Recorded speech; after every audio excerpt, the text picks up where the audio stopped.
everybody. Welcome to Christy's Corner, where we talk about culture, conservatism, Christianity, and common sense. I'm so glad you're here. Hello, Anthony Mark. Hello, chat. How is everybody tonight? You know, I was chatting with someone earlier today, and I thought, man, it feels like a slow news day. But I worked all day today, guys. I was out driving in Houston, calling on clients and doing my thing, and I don't get to listen to the radio a whole bunch when I'm making a bunch of calls like that. So I kind of got behind on the news today.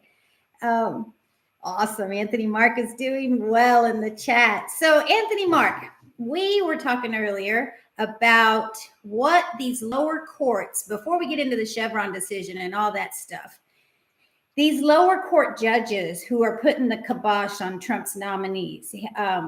Tell me about that. If you have time to type, if you're not like making dinner or something, what exactly are they doing? I know they are slowing the process down. I heard that over the weekend.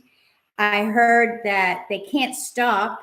I mean, the Senate can only advise and consent to Trump's nominees. So any of you out there who don't know what we're talking about, Trump has appointed all these people to be secretaries of the various departments. Secretary of Energy, Secretary of State, Secretary of, I guess, Defense Department. It's not really Secretary of the Army, although we have one of those, if I'm not mistaken. But all of these nominees that Trump has chosen, the Democrats are trying to fight him. So we know we've all heard about the DOGE fight that's going on about the money. And oh boy, has that been eye-opening, and we'll get into that tonight. But these lower court judges who are trying to stop the nominees. Do I have that right, Anthony Mark? Is that what's actually happening? And I was thinking about it all day today, and I thought, I don't think, someone asked Trump this afternoon in the news conference, a reporter asked him, are you going to follow the judge's rules if they try to stop you? And he said, of course I'll follow the law. I've always followed what the judges have ruled. But we'll appeal it. We will absolutely appeal whatever they rule that's against me. And as a result, it will slow everything down. Well, I think everyone can admit, whether it's Democrat or Republican or conservative, liberal, independent, whoever you are, the world's kind of on fire right now. And we need to make some big decisions in a hurry. And we believe that's what Trump's team is trying to do. Make some big decisions in a hurry. It's so much, to me, seems exactly like writing the budget for my house, right? I'm married. We've been married a long time. Unfortunately, we didn't get to have kids, but it'd be even more important if we had kids. But no matter what, we have always, whether we were making money or not making money, we've always tried to live within a budget. And whenever we weren't making money and things were getting a little rocky, more important than ever, to kick out the spending that we didn't need, the Netflix subscription, or the going out to eat on Friday night, or taking a trip, whatever it was, that's the first thing we'd cut out, those expenditures that weren't necessary. And I believe that's exactly what DOGE is doing. Okay, I'm going to read the chat here. We've got a different judge ruled. Thank you, Anthony Mark. A different judge ruled that I'm going to put my glasses on, guys, that a Secretary of the Treasury is not authorized to access the payment system. And I read on X that the Senate will vote on Tulsi at midnight. Oh, that's good. We've got to, that's almost worth staying up for, isn't it? But I got an early appointment, so I can't. So a different judge ruled that the Secretary of the Treasury is not authorized to access the payment system. I know there was a lot of buzz around from the dissenters, from the Democrats who look so foolish right now. Oh, I feel sorry for them, because they're literally fighting against trying to stop waste, fraud, and abuse. How can you fight against trying to stop waste, fraud, and abuse? And yet that's exactly what they're doing. And they're not coming up with very good arguments to say that that's not what they're doing. But anyway, so we have a different judge ruled that the Secretary of Treasury. So this deal about PayPal, not PayPal, but I endure an outside audit each year for my employer. So Anthony Mark says in the chat, Every year he has to endure an outside audit for his employer. Well, naturally, right? That's how we run businesses. That's how we run households. We absolutely have to account for where our money goes, especially in a business, public or private. I have my own business too. I have two little companies, little bitty companies, and I'm a 1099 contractor. And so when I go to the CPA, I take my little spreadsheet that has where I spent everything, every dime I spent, why I spent it, what I can write off, what I cannot.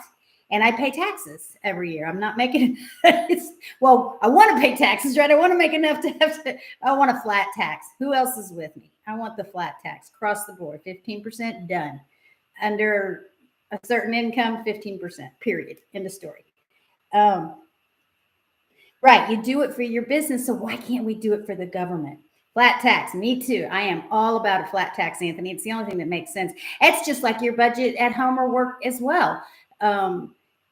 You pick out what, not taxes for the government, not taxes, but like a line item on your budget. You have the line item. Everyone forgets to put entertainment in as one of their line items, and they end up getting out of their budget because of it. Taxes could be so simplified by we remember to put the entertainment line in there. Flat tax completely simplifies the whole entire thing, and we can budget for it. Wouldn't that be something? So about this judge not authorizing these guys to see the payment process, can you give me a little more detail? Because I've been wondering what they've been talking about with that issue. And for those of you who don't know, I'm going back to this original chat from Anthony that a different judge ruled that the Secretary of Treasury is not authorized to access the payment system. And he has another chat here. Mr. Reagan reminded us that the Government Accounting Office, GAO, was supposed to do what the DOGE is doing right now. However, he reported they never did. That's right. Government Account, GAO, Office of Management and Budget, are supposed to do the budget, and they're supposed to manage it well. It's right there in their name. And they have not been doing their job. It's so obvious. We have gotten so far off track of how this country was founded and what it was, the principles it was founded on, how we were to avoid corruption. That was supposed to be the checks and balances of the system, was supposed to avoid corruption with that. Term limits was supposed to be about the populace paying attention to who got voted into office, and if they were corrupt, vote them back out. But we got busy, didn't we? We built a whole bunch of cities. We didn't live on the farm anymore. Here we go. The DOGE team went into the Treasury payment system. Thank you, Anthony. And they reported on these awful payments, and in some cases stopped the payments. So I imagine they had to get permission to stop the payment, got permission, and stopped it. And that's an answer to your question there. So this deal about Trump, and Anthony also started off with, Trump needs to ask the Supreme Court to make a ruling on what these lower courts have done, trying to stop, for example, the DOGE looking at the Treasury payments. Got permission from President Trump. Yep. So we've got a mess on our hands, guys. I mean, just look through what we're talking about right here. This right here I'm sure our founders are rolling in their graves. I said to a friend earlier this evening, we were talking about the Chevron Deference Case, which we're going to get into. And my mother, how did she say it? Oh gosh, y'all, I can't remember, but it'll come back to me. Okay, let's get back to this. So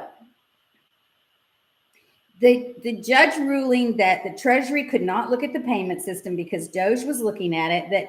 Did you guys find it rich? And I'm not jumping topics right along here with this. Did you find it rich that these people, these Democrats, were hooping and hollering and wailing, whining about everyone seeing their information? They have been watching us since before 2001. They have our numbers. They know everything about us. Goodness gracious, the rank hypocrisy of them getting mad about DOGE looking at our information. Read only, remember that? Do y'all know what read only? I know a lot of you do, but if you don't understand what read only is, it's like in Word or Excel, you can put a lock on a file to where when you pull it up on your computer, you try to edit it, type anything on it, and it won't work. It's read only. Now, granted, the information is sensitive, but you can't change it.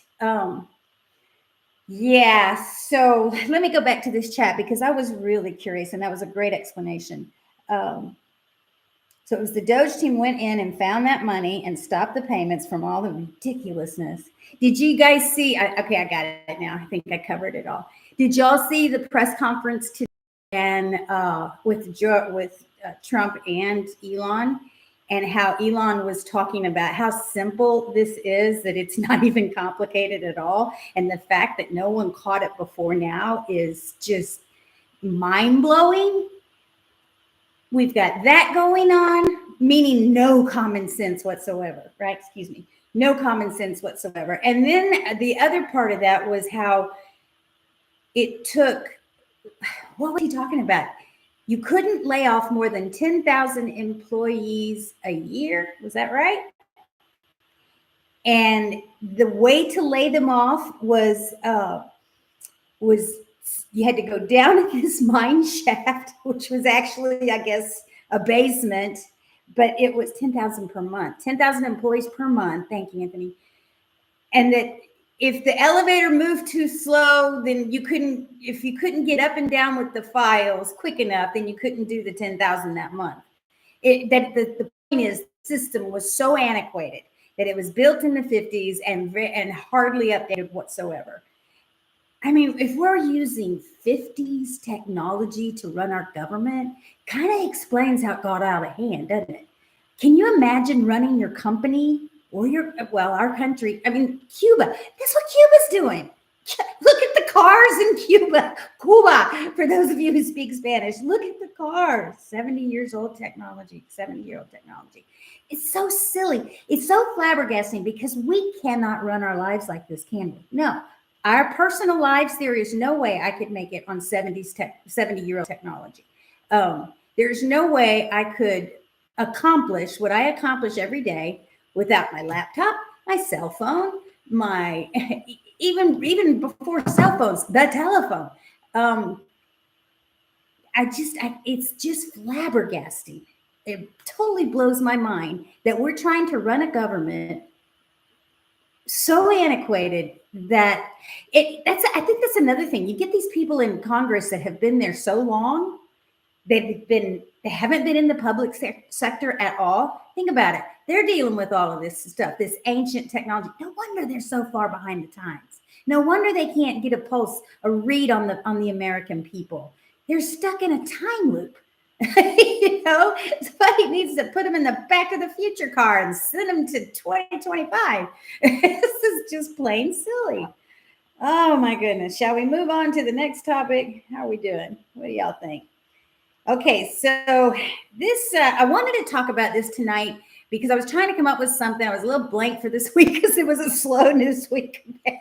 I think that's hilarious. Anyway, but this is a very important case that directly ties into DOGE and what's going on right now.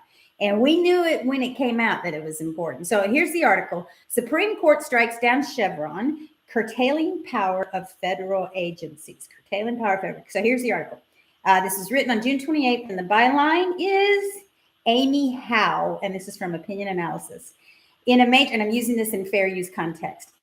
In a major ruling, the Supreme Court on Friday cut back sharply on the power of federal agencies to interpret the laws they administer and ruled that the court should rely on their own interpretation of ambiguous laws. The decision will likely have far-reaching effects across the country, from environmental regulations to healthcare costs. And that's another thing about this decision, guys. It is there. Each side of the argument is easy to make. It's very, very easy to see both sides of this argument. On the one hand, you think that the businesses that this is going to affect, now they're just going to go haywire and pollute like crazy, and all they're going to care about is the bottom line. And on the other hand, we have the bureaucratic state growing into what the administrative state growing into what it has grown into. So let's keep that open mind when we're reading about this. So by a vote of 6-3 on June 28th, I think I put it in the description, whatever day it was, the justices overruled the landmark 1984 decision, Chevron versus, and listen to this defendant, this person who brought the case, Natural Resources Defense Council. Okay, I can bet who that was, what type of folks they were. I think, people like that, their heart was probably in the right place, but I'm so cynical these days. Going back that far, I am so cynical. Which gave rise, okay, so this is Chevron versus Natural Resources Defense Council, which gave rise to the doctrine known as the Chevron Doctrine. Under that doctrine, if Congress, here we go, guys, here's the meat. If Congress had not directly addressed the question at the center of a dispute, a court was required to uphold the agency's interpretation of the statute as long as it was reasonable. So what does that mean? If the EPA said that somebody was polluting in a manner that was not okay, this decision said that the court had to defer to the EPA because they were the expert, right, on the environment, so they must know. Well, what happened? You start getting people getting paid off, and now you need more people to figure out if the agencies are the right kinds of experts. But in a 35-page ruling this last year in 24, it was stated by John Roberts that it was fundamentally misguided. This ruling was fundamentally misguided. And then it talks about the dissenters, but doesn't say much about them, just that this will cause a massive shock to the legal system. And I don't think it has, not yet. It's been challenged 18,000 times. Okay, so here Anthony's going to bring us an example of this, what I'm talking about right here from the chat. For example, the USDA terminated 100 million chickens last year due to fears about bird flu. Yes, right? And all of that was one farmer died.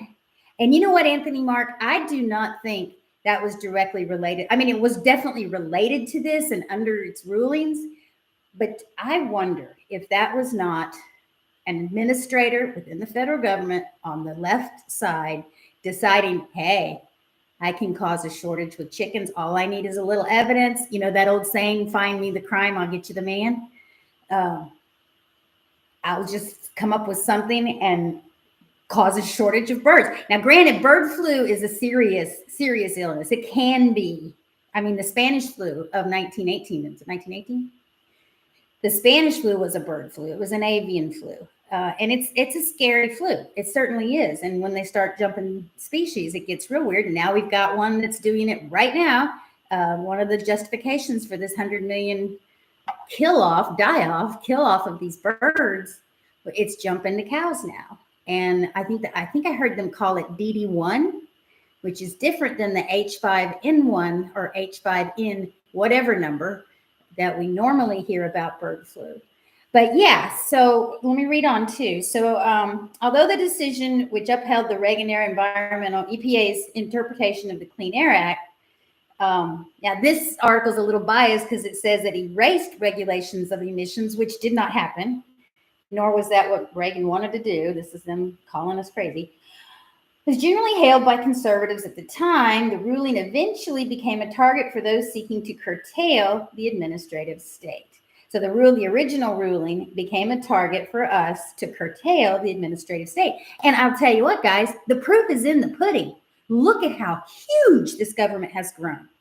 And we know that's not what our founders had in mind. It's all through the Federalist Papers. It doesn't take a lot of reading to figure out that small government was the only way to curtail and keep corruption to a minimum. And our founders thoroughly expected us to have corruption. People are corrupt. People make mistakes. People become selfish and go after their own self-interest instead of that of the greater good.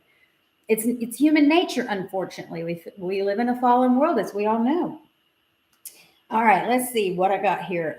Okay, so the fishing case that came out this year, and this is how it got overturned. To consider overruling Chevron before they agreed last year to take up a pair of challenges to a rule, and here it comes, issued by the National Marine Fisheries Service. The agency, EPA, had required the herring industry to pay for the costs estimated at $710 per day, $710, but per day, associated with carrying observers on board their vessels, on board the fishing vessels, to collect data about their catches and monitor for overfishing. So here we have a bureaucracy gone mad. The EPA or whoever, I think it was the EPA, that doesn't really say which agency it was in this article, just that this is the case that brought it back to the Supreme Court and they had their ruling on June 28th. But, you know, a bureaucracy that says, okay, I'm going to monitor your fishing, how much you're fishing, make sure you're not overfishing a particular area. I'm going to make sure you're doing everything right. And by the way, you're going to have to pay me to monitor it. By federal law, I have to monitor it, but you're going to have to pay for me monitoring it. What a bunch of malarkey. No wonder these guys kept bringing suits against them. 18,000 suits, you guys. What do we have here? We need to reduce the size, yes, of federal government. Limited government is the only way you're going to keep corruption to a limit. There you go. Limit the size of government. Yeah, limit the amount of corruption. Very simple. Goodness gracious. Yeah. So let's see. We've got the justices took up the appeals, agreeing to address only the Chevron question in the case Relentless versus Department of Commerce and the local Bright Enterprise and Romano. That case, I didn't understand that, so we're not going to get into that one. Ketanji Brown Jackson had to recuse herself because she had listened to it, and this article just didn't go into it much, and I was like, what if it wasn't? I couldn't follow it. I'm sure it's important, but I couldn't do it.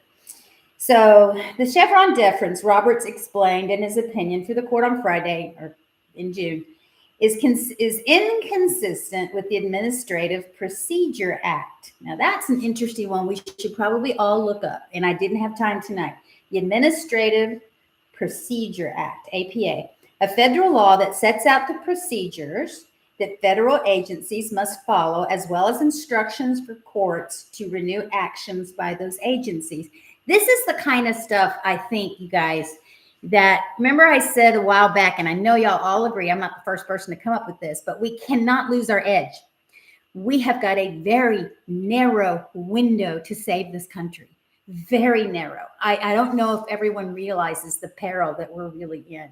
And I believe Trump was 100% correct when he said, had he not won, and it wasn't about ego, it was about conservative principles. Had he not won, our country would not have made it back. And you know what I think he was talking about? Zimbabwe. Look at Zimbabwe, hyperinflation. Look at 1920s Germany, hyperinflation. You get to a point where you have hyperinflation and it is horrific trying to claw back from that. And most countries just don't have the resources, wherewithal, trained workforce in MAS enough, in MAS and ENMASSE. You just don't have enough people to get the job done. So by him being elected and immediately going after, let's stop the extraneous spending first. Let's pull this budget down first. Just like if you were at your home and you couldn't make the mortgage. What do you do first? Stop going out to dinner. Stop. No, we can't afford another car. You know what? These shoes will last another week. Let me get a little black Sharpie out and mark the scuffs off. I've done that more than once. So Donald Trump obviously understands business, obviously understands how close we were to losing this company. If you think of the country as a company, man, we were almost completely bankrupt, and not the kind of bankruptcy you can come back from, right? So I am very, very excited and grateful for where we are today. And I truly believe that peace and prosperity are on their way. I believe that with all my heart. I have some unusual reasons for believing that, but I'm going to be positive about it and I'm going to enjoy it while it happens. I said it a couple weeks ago, don't squander it. We've got peace and prosperity coming. Don't squander it. We've got to stay focused. Pay attention, Keep working on things like these bureaucracies, learning about what these administrative states are doing, why they're doing it, how they're doing it, and what we can voice, how our opinions can make a difference. Going back to the chat here for a minute, we need to reduce the size of federal government. In 2001, the debt was $5 trillion. Today, it's 34. And I thought I saw 36 the other day, Anthony. Yeah, 5 trillion to 34 trillion. Who can even understand those kind of numbers? However, our country is so vast, so huge, and our buying power is still so big that we've got just enough time to save it. If we stop the ridiculous spending, stop the wars. Oh my goodness, we have to stop the wars. It might be 36 trillion. Yeah, I'm not sure. I thought I saw 36. Did I say 37 a minute ago? I meant 36. I didn't see 37, 36. That's what I think I saw was 36. Not sure. Anyway, I don't remember things right all the time. I'm getting old. Getting old. How are you guys doing? So yeah, I think with the amount of resources we have, natural resources, minerals, I think with the amount of people that we have, the brain geniuses. Now, I know education is a huge problem, and it's a pet peeve of mine. And it's, we're 4 decades behind now. We're 4 decades of teaching our kids not how to learn, but what to learn. Let me see. We've got,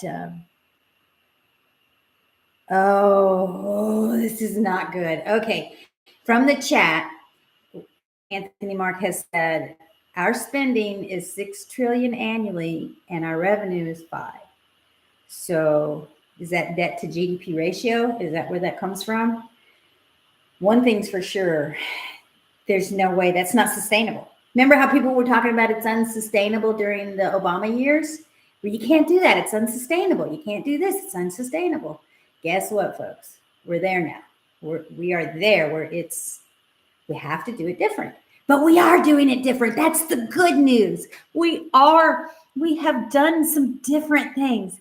Hey, Cruise Missile is in the chat. What's up, Cruise Missile? How are you? So glad you're here. Man, we're talking about the government, the money. You've been here all night, or did you just get here? Wow. Goodness gracious. I was going to say, though, we are making a difference. Things are changing. This ship of state is so big, and we're having a turner, and it is so slow. It cannot be done super fast. But just like in a home budget, like we were talking, just got here. Welcome, welcome, welcome, Cruz. Oh, I'm so glad you're here. Tulsi Gabbard vote, 11 a.m. Wednesday. Awesome. So 11 a.m. Wednesday, so that's tomorrow morning. So it's not going to be at midnight tonight. It's going to be tomorrow morning. So to catch you up, Cruz, we've been talking about the Chevron decision. We've been talking about the judges that are trying to stop Trump from putting his nominees in place. And actually, I'm sorry, I misspoke, didn't I, Anthony? It's not about the nominees. It's about what DOGE is trying to do, the change that DOGE is trying to affect. That's what they're trying to stop. The DOGE team seeing the information of the people, where the money's going, how much is going out, where it's going out, and that they tried to stop it with permission from Trump. And these lower court judges tried to stop that from happening and keep the money going. Yeah, they can't stop them. I agree. Yeah, we were saying, I said that earlier today, Trump's press conference, they asked him, and I said this earlier in the show, but I'll repeat it here. They asked him if he was going to comply with these lower court judges' decisions. And he replied, I always comply with the judges' decisions. I'm going to appeal it. We'll appeal it. They don't have a right to do it. But of course I'll comply. And Anthony Mark brought up the question, can the Supreme Court step in and approval, or I guess you'd have to approval, but step in and stop these lower court judges from stepping outside of the bounds of the Constitution? Because Trump and DOGE are within the bounds of the Constitution right now. They're not doing anything extra constitutional. What they're doing is hyper constitutional. It's absolutely right in line with the powers of the executive office. And I was talking earlier about how isn't it rich that these guys are complaining? Yeah.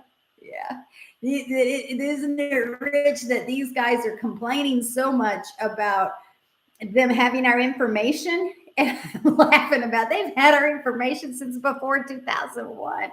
Goodness gracious sakes alive. And the other complaint, what was it? Oh my goodness. They are, what was it? They can't stop them. Oh, Cruz, you made me think of something and now I've forgotten it. Oh, wow, that happens to me all the time. Just the rank hypocrisy of these guys is, it's hard to find words to describe it, isn't it? You know, they always like to give Christians a really hard time and call them hypocrites. And they call out that hypocrisy in Christianity is such a big deal because we're supposed to be all righteous and everything. Christians aren't perfect. They're just forgiven. We get back to the chat here. Our hope is the Supreme Court can hear the arguments raised in the lower courts and give a ruling. Yes, but how do we get it in front of the Supreme Courts without the appeal, right?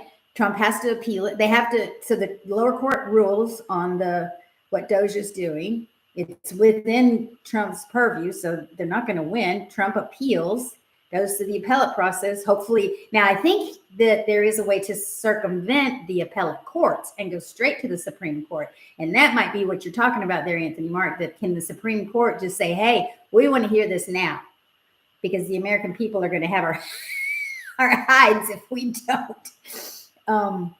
In which case they could hear it right away, overrule the lower courts and continue with the DOGE work. I think that's absolutely a possibility. You don't add, there's nothing in the Constitution that I've heard. And I'm not a lawyer, guys. Just like when I talk about the Bible, I'm not a pastor. I didn't go to seminary. I've never been to law school. I am just a lay person that just loves to pay attention to this stuff and talk about it. But anyway, as far as I understand it, and again, I could be wrong, the Supreme Court can choose to hear whatever they want to hear, whatever cases they want to hear. And in fact, that's part of how you don't want them to be activist judges, because once they start picking and choosing cases, it can affect everything, right? It can affect so many things, whatever that case was. But if I'm not mistaken, you can circumvent the appellate courts. And almost always, it's through the appellate process that you get to the Supreme Court.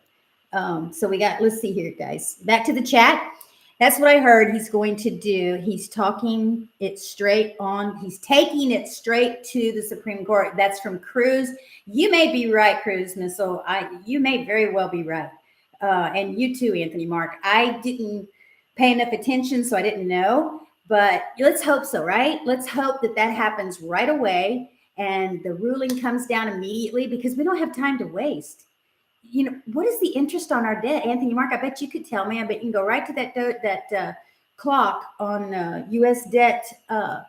usdebt.org is, I think, the website, and it can tell us exactly what the interest rate is. Hey, Bear With Me's here. Yeah, Bear With Me. How are you tonight, darling? Good to see you. Cruise Missiles in the chat. I don't know if you can see her. Yeah. Yep. I think Anthony Mark's going to check that for us. But yeah, the interest on the debt has gotten so crazy. It's the same, like I said earlier, exactly the same as a household budget. If you get too much underwater, that's what bankruptcy's for, right? That's exactly what it was written for. All right, guys. So I was having a hard time coming up with what to talk about tonight. We did the Chevron decision. We're talking about this right now in the Supreme Court. Trump taking these lower court opinions straight to. Does anybody know exactly what they did rule on? I guess they're looking at the payments. I'm sorry. I'm calling this Cruz person Cruz Missile. It's just Cruz. I apologize, Cruz. I apologize. Please forgive me. I had that wrong. Oops. A little assumption on my part. But I thought this one was interesting to talk about tonight, too. If we want to keep talking about what we're talking about, we sure will. Great. Thanks, Cruz. So, exclusive poll. Republican voters overwhelmingly back Senate Republicans' efforts to confirm Trump nominees. Interest on the debt is $1 trillion. Oh, that's just, when they brought that U.S. debt clock, I'll come back to this story in a minute. When they brought the USDebtClock.org website to our attention back in 2009-ish, when I think it was during the ACA debate, the Obamacare debate, and everyone was saying, we can't afford this. You've got to stop it. You're going to make it a tax, and we can't afford it. I think that was the context. It may have been something else, maybe one of the wars or something. But I remember the first time I saw that debt clock and where our debt was. What'd you say? 5 trillion in, let's go back in the chat. When was it? 5 trillion in, what year was that? Let me see, guys. Hang on a second. Anthony Mark said it earlier, and I don't see. What year was it 5 trillion and now it's 34? I can't find that in there. I'm sorry, guys. I'm not good enough to do that. In 2001, here, I found it. In 2001, the debt was $5 trillion. Today, it is 34 trillion. It was a big deal when Obama doubled it to 10 trillion. You remember that? Or 9 trillion. They're like, he's almost doubled the debt. He's almost doubled it. And we're at 34 trillion? How in the heck? In just that, what is that? 2012?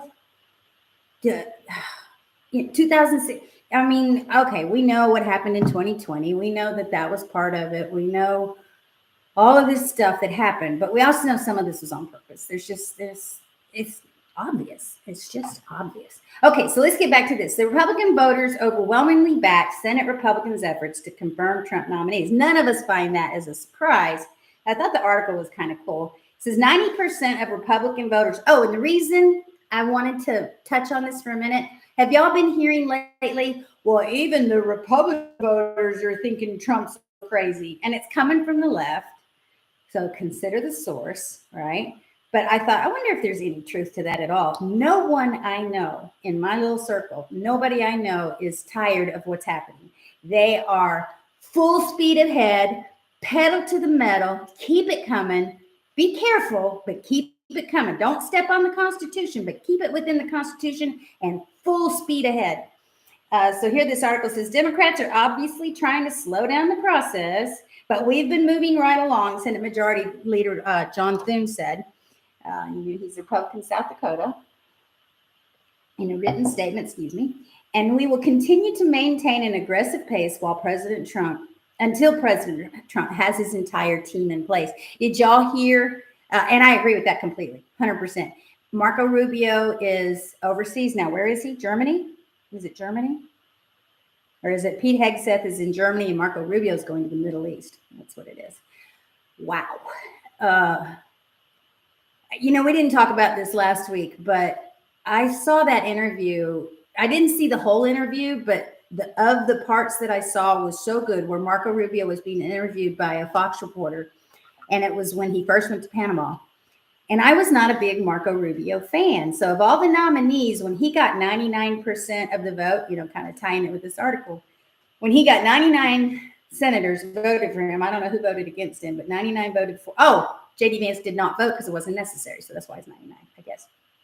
I don't know. Don't quote me on that.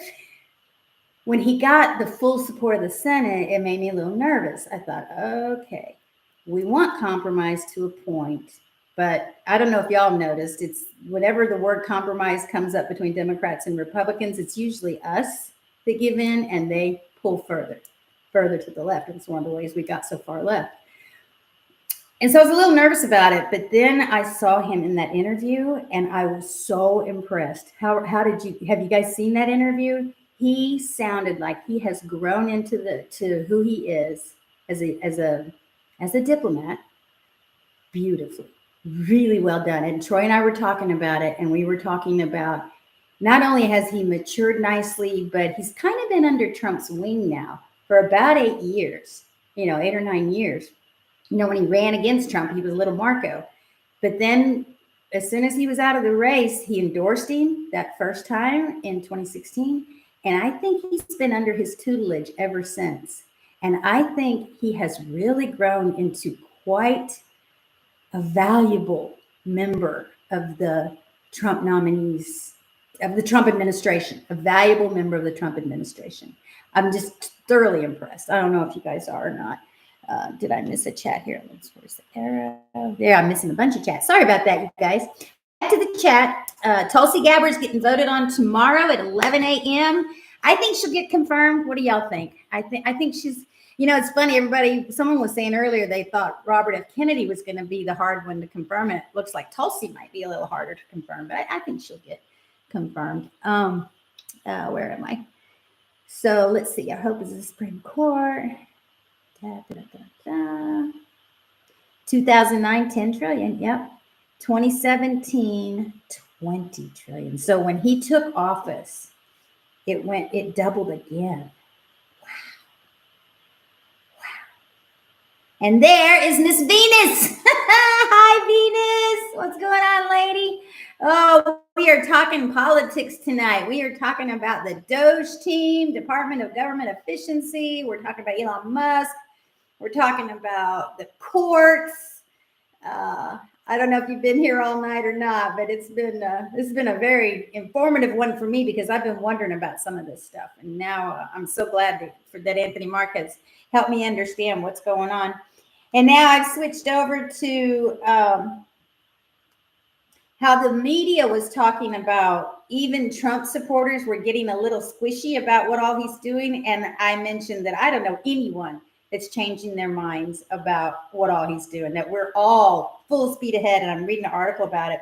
The survey found that 87% to a 9% margin, Republican voters approve of the job the Senate Republicans are doing to confirm Trump's nominees, with 48% saying they strongly approve. Okay, I must have misread that.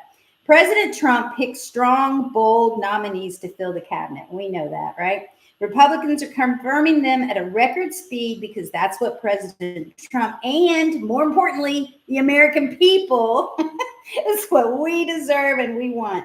Senate Majority Whip John Barrasso, Republican Wyoming, said in a statement, quote, Republicans are taking advantage of every moment and pushing past Democrat filibusters. We will keep our foot on the gas until the president's entire cabinet is confirmed. Those are really hopeful words, aren't they, guys? I'm telling you, I really believe with all my heart that peace and prosperity is coming at us. And it's going to come at us strong, and that we need to use this time wisely. For me, I want to get as many into the kingdom as possible. That's what I just feel so strongly about that. Okay, what is this? No, that's not. All right, here we are. We're going to go back here. Okay. All right, what else you guys want to talk about? I got Breitbart pulled up. Drink of water there. Oh, and you know what? I got to put that on a coaster. Ooh, put it on a coaster.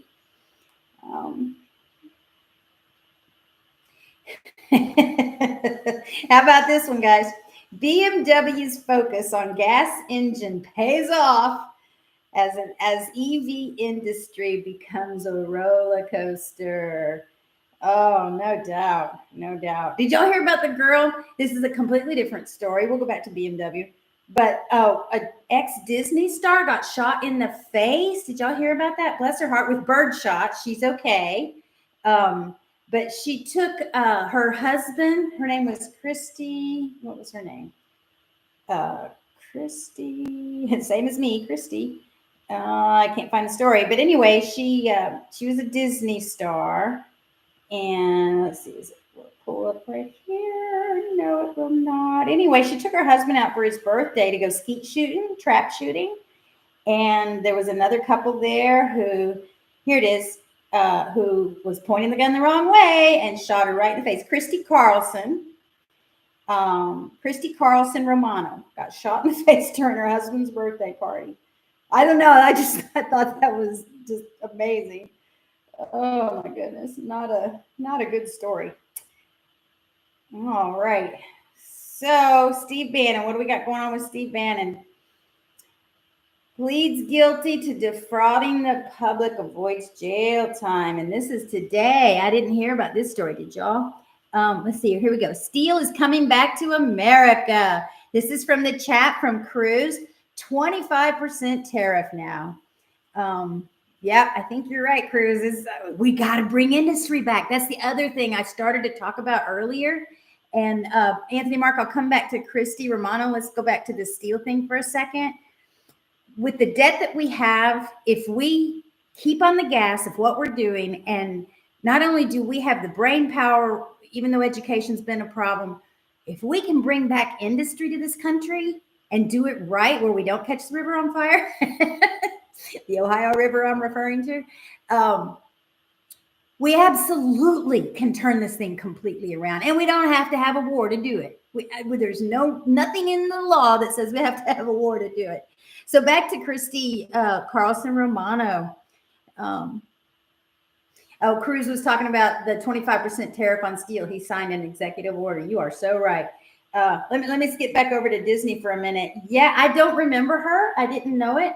But yeah, the Even Stevens show, that's what she was on. But she's okay. But I just thought this was a very interesting story. So they go out skeet shooting, trap shooting, and she gets shot in the face by accident. It's just a big old bruise, a gnarly looking bruise on her face, but one of the pellets is lodged behind her eye. Romano was the voice of Kim, possibly. I don't know. I didn't watch it. I never saw the show. So I didn't see what I just, it's just one more thing about gun safety, folks. Always assume your weapon is loaded and always point it to the ground. Never point a gun at anyone, loaded or unloaded. More people are shot with more people are shot with unloaded guns than loaded guns. I don't know. That's a stat that's been around forever. And Cruz is talking about back to the economy. So we'll go past the Christie. I just wanted to throw that out there, y'all, because gun safety is very, very important. Yeah, the companies are going to start coming back to America, back to the economy topic. I think you're so right, Cruz. I think it absolutely, we have a real shot. The Panama Canal is another topic that's right along these lines. Did you guys realize what they were doing? Did y'all hear those stories about how they were charging us twice as much as everybody else? One of the first things that Marco negotiated was the ships, our Navy ships, now traverse the canal free. It's absolutely true that they broke the treaty. Donald Trump is well within his means to fix that. That's going to change our economy as well. All this money that's just been draining out the draining from the swamp, draining out just throwing it into the fireplace and burning out. All that money is coming back, but it can't be just the spending. We all know that, right? We have to increase our income, watch our spending, get on a budget and stay there, and educate. If we don't get our kids educated, then none of this will have done anything for us. I said earlier in the show, we've got 4 decades to make up. Minimum 4 decades. It's really 6. I talked in a show earlier about Joseph McCarthy being correct, that he was an abusive, alcoholic dude that ruined a whole lot of lives. But he was warning, sorry about that, y'all. He was warning about communism was infiltrating America. And it has. It absolutely, Marxism has absolutely infiltrated our, you know what, I got to be careful saying that. This is for educational purposes only. I hope that algorithm didn't bite that. Somebody give me a thumbs up here pretty quick, make sure I'm still on. But anyway,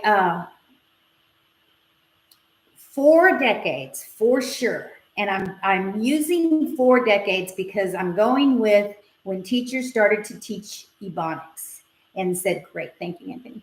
And when we started teaching Ebonics in class, that instead of the English language, I don't know if y'all are familiar with that, but it's slang. It's English spoken as slang and not as English. And don't call me a snob either. Communication is the most important factor we have in order to succeed, right? The only way people can succeed is if they either have great communication skills with their hands, what they do. You know, a carpenter is a great communicator with a piece of wood.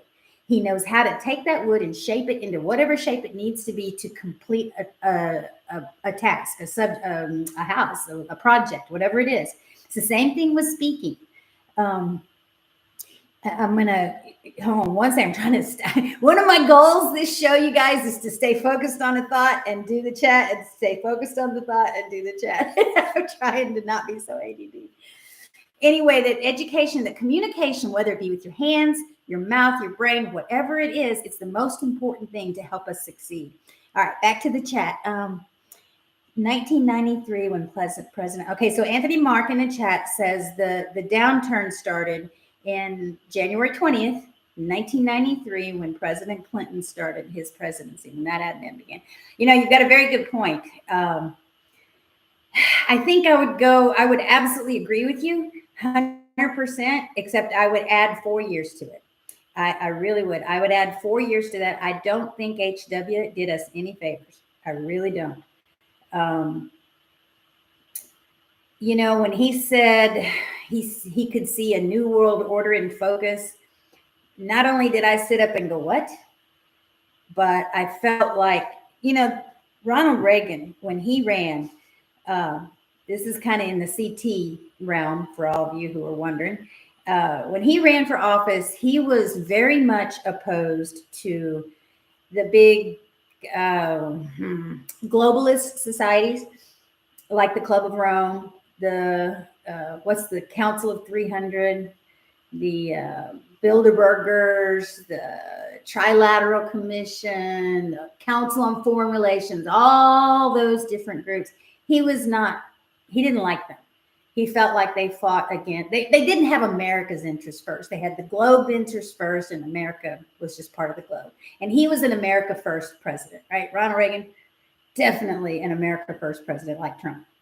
And he didn't like all those organizations. And he said he would never pick a vice president that was associated with any of that. And the night before, if I've got my information right, the night before the RNC convention, when he was going to announce his vice president, all of a sudden it's George H.W. And so the convention happens, he announces George H.W. and a lot, like the Phyllis Schlafly's of the world, a lot of people were like, what? But he was head of the CIA. I think he's involved, and he was skull and bone. Well, what? Why? What happened? And they felt kind of betrayed by that choice, that pick of a vice president. And what happens 1 month into his presidency? 1 month. 1 month. And he survived. He survived. But I really believe that you're right about the 1993, and that was the turn down. There's no doubt about it. I just think that HW had to kind of crack that door open for Clinton to come running through. And then Clinton. And now we love the Clintons on this channel. We don't have anything against the Clintons. They're so great. Be sure and donate to that Clinton Foundation. Oh my goodness gracious. You know, have you guys read, is it Schlesinger's? Whose book was, who wrote Clinton Cash? Who wrote that? Is it, I forget who it was. Back to the chat. 1980, there was talk about having General Gerald Ford be his running mate. And then Reagan pivoted to Bush. Yes, I remember that too. And I just remember I think I got this from, most of this information from Mars, Jim Mars, at Marrs. He wrote Crossfire, not Crossfire Hurricane, Crossfire. He was a professor at the University of Texas, and he taught a course on the JFK assassination. Peter Schweitzer, is that it? Peter Schweitzer? Thank you, Cruz. I think that's right. Clinton Cash.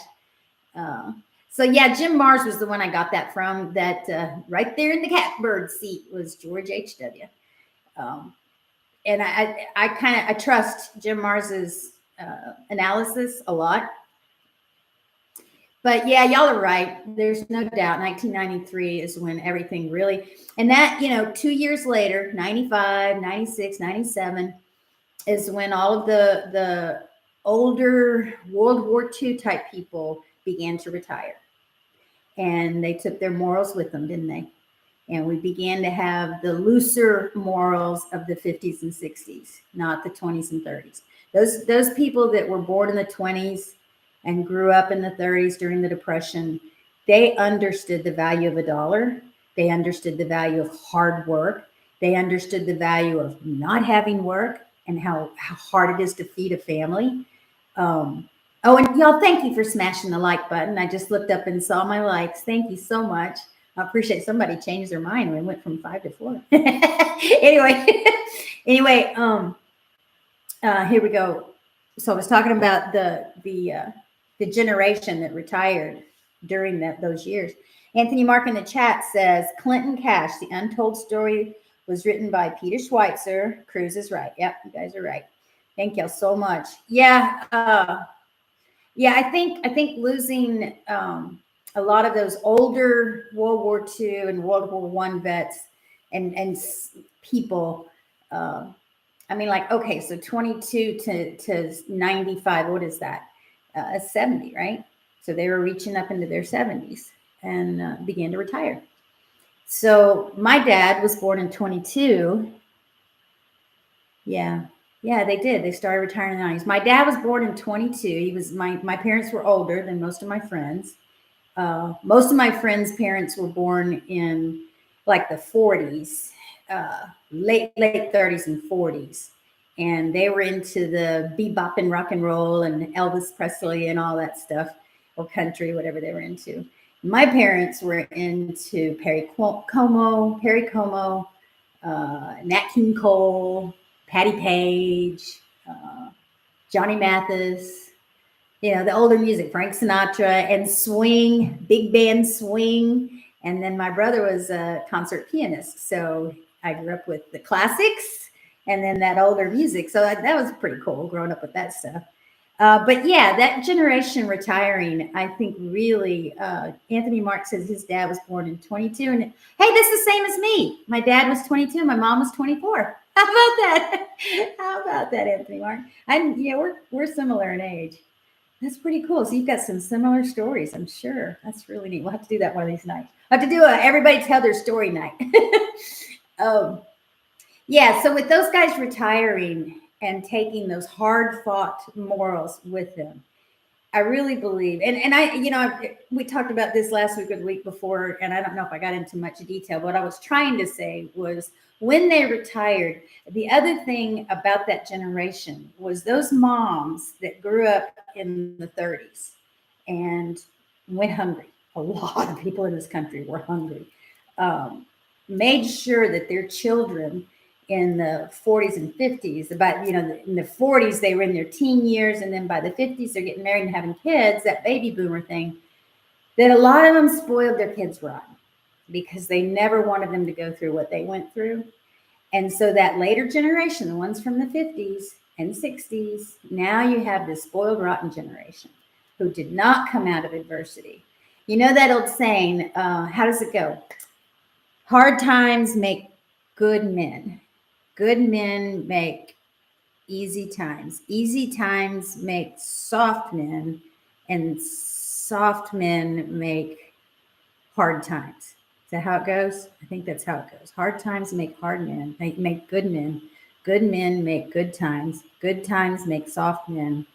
Soft men make hard times. So it's a cycle. So it's, so now we have this young generation coming up that grew out of 9/11, and then the millennials past them, the ones born in 2010, they were 10 years old by the time 9/11 had happened. They're, the young generation, and I see a lot of conservatives. I see a lot of kids that may not have the Christian foundation that a lot of us had, and they may not have some of those older fashioned values like Anthony, our parents had, but I think they have a new kind of conservatism that is, I think they just see that the way we've been doing it has not worked. They see the failures all around them, especially the forever wars. When you have a war that's being gone on from the time you were born until your draft age, that's a long time. I think that has certainly affected them. You guys, you know what? It is 7:30. It's been an hour. I am going to start shutting it down. Was there anything else y'all wanted to talk about before I close it up? This has been so enjoyable. I'm so glad y'all were here. I'm getting a little chilly. Let me put my sweater on. It's down in Texas. Obviously, y'all can tell from the background. And I've got better Wi-Fi. But, oh, I did change the account. So I'm hoping I'll have my OBS software up. I'm trying to get that video about from the Seed War to the Tower of Babel. That's the name of it. Trying to get that up by Friday, but I keep saying that every week, so I'm not going to say that this time. I'm just going to try and get it done. But I'm trying to do that on the software and see if I can produce an actual video. But I love doing this live chat. I love you guys being here. I missed you, Jose. I wish you'd been here. Night cruise. Goodbye, everybody. Have a wonderfully blessed week. I'm going to pray for everybody real quick. Lord, thank you so much for this YouTube channel, for the people in the audience and whoever hears it. Help us to just follow your will, keep our chins up, and do the best, be the best people we can possibly be, and please you in Jesus' name. Amen. All right, guys. Good night. Take care, and I'll see you next week. I'll see you in the next video, as Mr. Reagan says so well. Okay, end stream and end.